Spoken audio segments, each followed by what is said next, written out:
Being an urban homesteader who also works outside the home, as well as caring for an elderly parent, requires some planning and organization as far as the garden goes.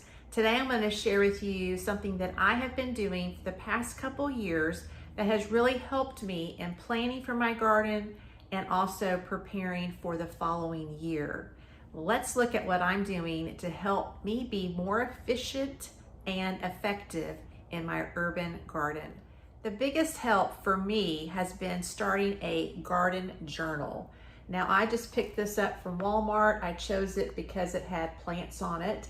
There are many other products that are out there that you can use that's actually a garden journal, but this is just a regular journal that I got last year when all of the tax-free things were happening for school supplies.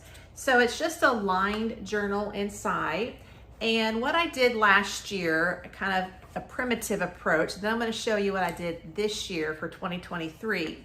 So last year, I just basically put down what I started where, and then when I added fertilizer to my plants.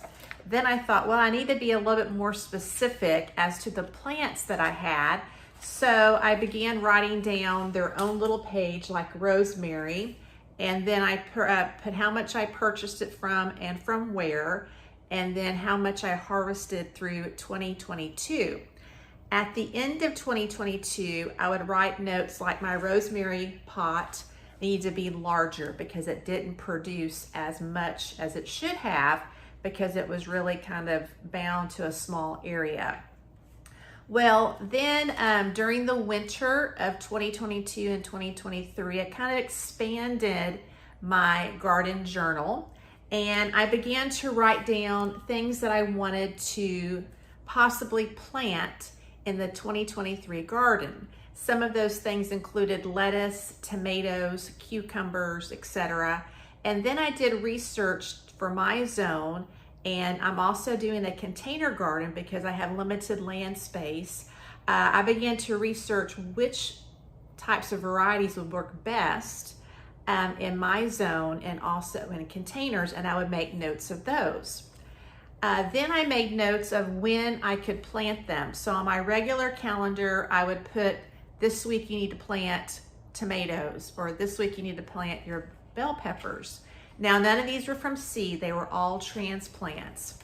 Then I began to write down what I needed to do for each month. So the end of February of 2023, I made a note that I have to cut back my crepe myrtles in order for them to really bloom in the summertime.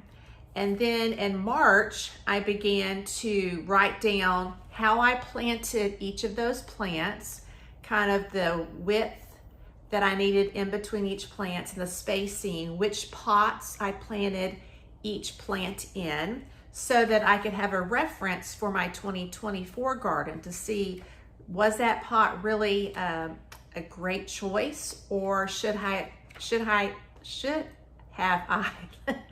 there we go. Should have I tried a smaller pot or a larger pot? And I will evaluate that at the end of this growing season. Then I changed it up a little bit. So 2022, I just listed all my plants, and then I just put down the dates that I started harvesting. But I began doing something kind of more helpful to me in that I divided each page into each month.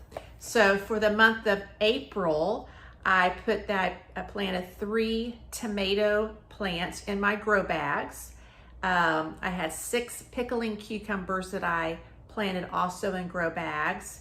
My pollinators, where I placed those, and how I planted all of my plants for the month of April.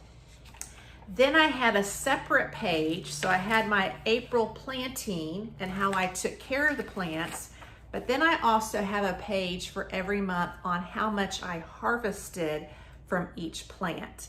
And what I'm planning on doing is at the end of the growing season of 2023, I'm going to go back and I'm going to calculate how much I actually harvested from all of my plants, so that I can reevaluate on which plants I would like to plant for 2024 and which plants I don't want to. I know for one, strawberry plants have not done well for me for the past 2 years, and they are quite expensive for transplants. And so I already know that for 2024, I am not going to be planting any strawberry plants. I've done it twice. Either I have not found the right variety, or I am not doing something correctly, but I want to kind of ditch that and then explore some plants that are doing very well in my harvest. Also, this will kind of give me an idea as I go through the fall and winter and use what I harvested. Okay, do I need to plant more for 2024 based on our current usage, or am I doing okay? Do I need to plant less because I have an overabundance left over before the planting season of 2024? So this will be a really good guide for me to know how many to plant for the following year and which ones I don't really need to plant again. I may give tomatoes one more try because this year they are not producing one tomato. So it could be because of the heat, I don't know. But this is how I keep up with it. So far I have liked my new and improved method for gardening, and then I don't have to worry about trying to figure out what did I do, where did I plant it, etc. I have it all written down so that when I'm planning my 2024 garden, I have it all right here and will be able to make a better garden for 2024. I hope this has been helpful to you. If this has added value, given you an idea, I would greatly appreciate if you give me a thumbs up and let me know maybe you use a different kind of journaling system. If you have a different journal that you would recommend, I would love for you to comment below, because I'm always looking for more effective and efficient ways to calculate my garden and keep up with my harvest. I hope that you have a wonderful day, happy gardening, and I'll see you in the next video.